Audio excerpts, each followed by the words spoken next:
Hey there and welcome to the channel. Today we are going to be building this gigantic living room built-in cabinet. This video is going to be a little bit different because we've been building a lot of cabinets recently on this channel and I didn't want to be filming the same thing over and over again. So we're going to do a full time-lapse build of this project to make things move along and keep it different on the channel. So this built-in is going up in the lake house, which was damaged in the floods earlier this spring of 2020, and it's huge. It's 15 inches deep, 8 feet tall, and just under 12 feet wide. And a lot of work went into this thing, and it turned out spectacular. My dad is very, very happy with this build. Again, just like the kitchen, we're going to be using pre-finished 3/4 inch plywood and poplar for most of this build. And we started by breaking things down on the table saw and miter saw, using the crosscut sled on the table saw like you see right here for portions that could safely fit on there and were a little bit too big for the miter saw. In the last kitchen build video, one of the viewers questioned why we Americans build our cabinets this way, where we actually cut the toe kick out of the cabinet itself instead of building a frame, leveling that, and then putting square boxes on top, thus making your toe kick kind of built in as you go there. And I don't really know. This is just the only way I've ever made cabinets, cutting the toe kick out like this on the bandsaw or using a jigsaw, but I certainly want to try a build at another time, building a frame that you put on the ground and then building your cabinets on top. Once we had all those toe kicks cut out, all the shelves cut out, it was time to drill some shelf pins before putting the shelves together, as it's a little bit easier, and I always forgot in the past and had to actually drill all the shelf pins after having the thing assembled, and it just makes it a little bit more complicated. Because we're using the pre-finished plywood, glue doesn't work super well for the assembly, so I'm actually adding the glue, pinning it together so things don't slide around, and then using pocket screws to make sure we have a sturdily assembled cabinet. And there was a lot of them to put together. My dad actually came over a couple times and helped me with the assembly of all of the cabinets.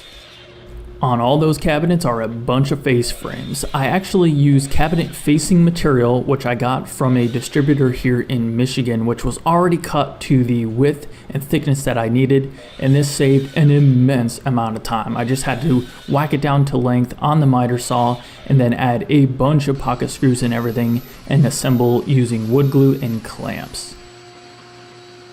The Craig Foreman was an absolute lifesaver for this whole entire lake house build because we had hundreds and hundreds, probably thousands of pocket holes that we drilled in all the cabinets, face frames, etc. Once we had those face frames assembled, we did a little bit of sanding and then it was time to move on to the finishing.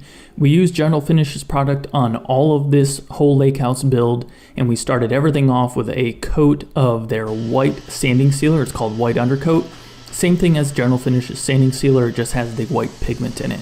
So we laid down a coat of that, followed it up with 2 coats of the General Finishes Enduro Poly. That was a white base that we had custom tinted to a color called Dover White. We did 2 coats of that and followed it up with 1 final coat of Dover White, thinned down with about an ounce of the General Finishes Accelerator, and this just helped things even out and give us a glassy, smooth finish. Obviously, this was all sprayed with my Fuji Q5 Platinum sprayer and the 3M PPS cups, which are a lifesaver. There's links to all that stuff down in the description below. Once we got everything safely transferred up north, it was time for assembly, and we basically made 3 vertical stacks, bolted everything together, and then slid them all together and made one gigantic cabinet, screwing everything together in the face frames. To drill all of the holes for the Euro style hinges, we used a Craig jig, which aligns everything perfectly and is super quick to use. And I would like to give a shout out to cabinetparts.com for supplying all of the hardware for this cabinet and the other kitchen build. These are wonderful soft close hinges that we're using here, and you can see them close the doors later on. Absolutely spectacular. You can find all your needs for a kitchen build over there at cabinetparts.com. Link to them down in the description below.